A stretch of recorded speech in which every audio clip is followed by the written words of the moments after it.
Great to be back again for the second edition of Professionalization of the cyber industry. And to discuss this with me, I have Benjamin Luke, who is a cyber combatant. Ben, thank you for being here and welcome to the show. Thanks, Sujit. Right. Jumping straight in, continuing from where we left, why should we professionalize cyber industry? Why?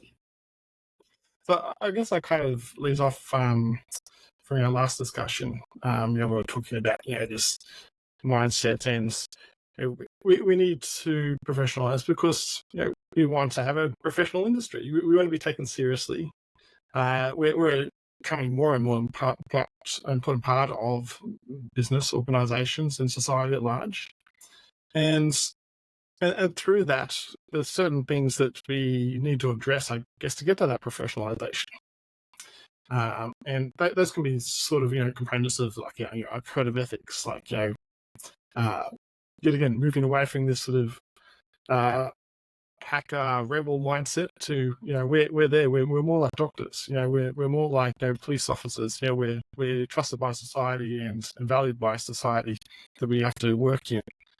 And also, to show that competence too, we need to have certain frameworks to be able to show competence and say, well, again, like doctors or accountants or engineers, that you can put us in a place and you can trust us to do the right job in the right way, in the right method. That's quite professional.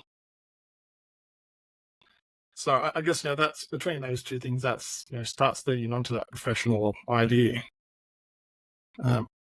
Then I guess, and from that, we start really through our code of ethics, our competence, we end up with, safeguarding our society that we live in.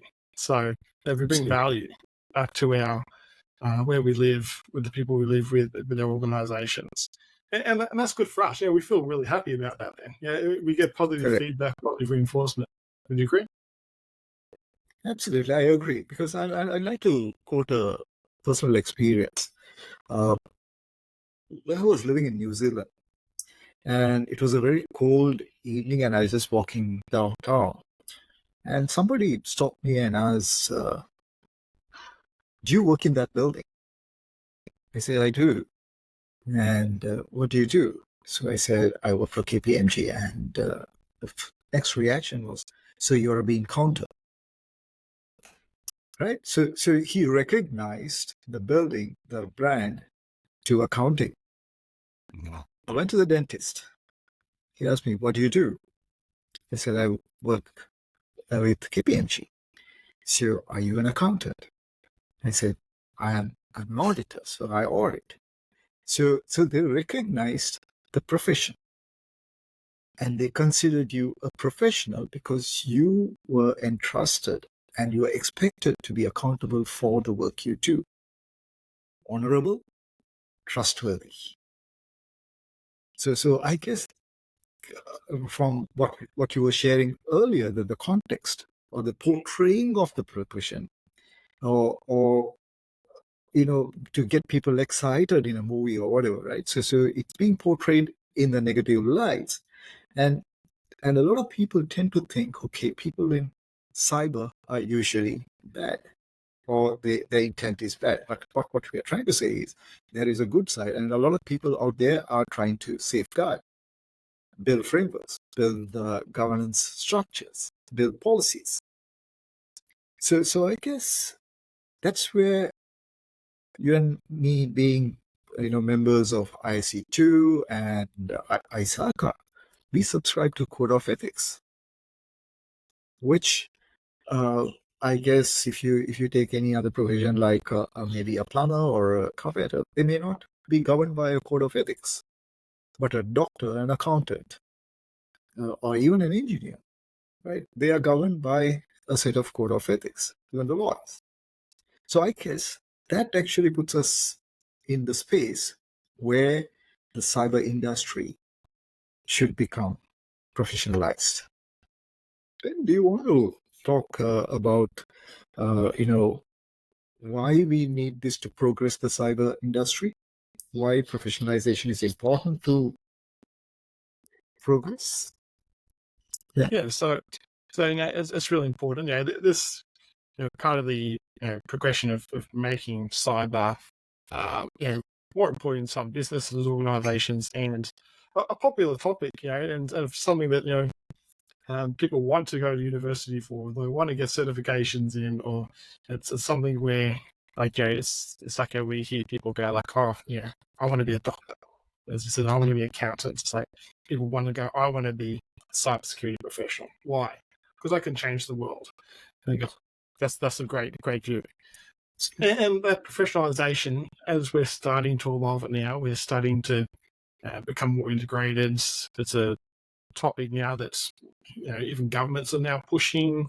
It's something that becomes important in government policy, which was never really talked. 10 years ago, cybersecurity was not a government policy topic.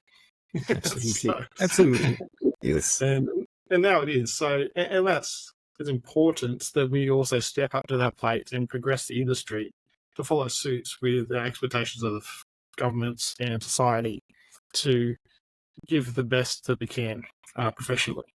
And also too, we're diversifying our industry too. We're not, you go back cybersecurity 10 years ago and cybersecurity was a bit of a one-man show, but now it's such a broad topic. It's almost like a science.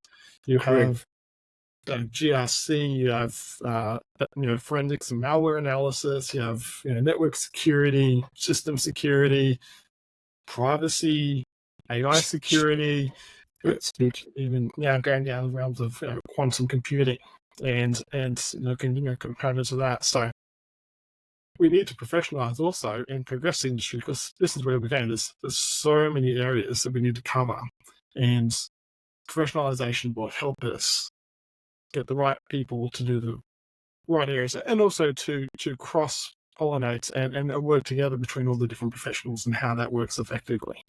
Absolutely. It's I mean, the point I would like to emphasize to our viewers is that we don't restrict ourselves to one industry vertical. We cut across.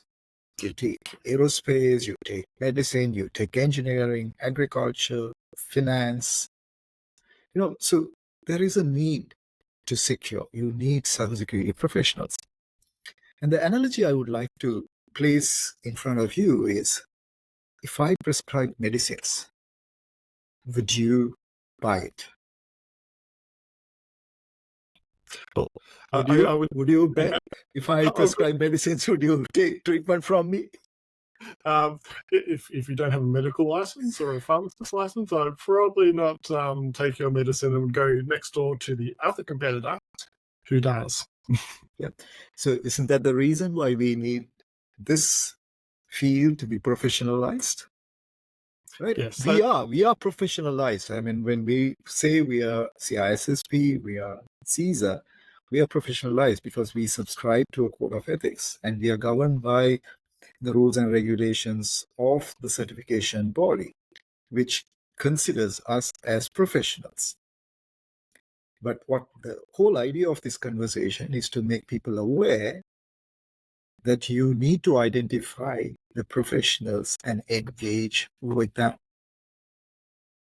And businesses and organizations and governments will see the value in professionalization. Like they will want people that are professionalized, that have particular IC2 or ISACA credentialing, and which comes with credit ethics, that competence, because that adds value to their business too.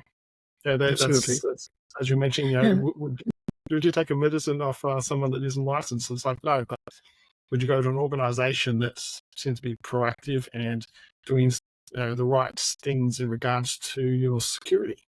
Absolutely. And then more importantly, then there are benchmarks, best practices, and we are tested on those before our certifications are awarded. And we are required to maintain certain level of competencies and keep up with the industry trends. So which means we are current and we continuously developing ourselves. While certification gives you the entry into the field, but for you to be a professional, All these activities have to be performed.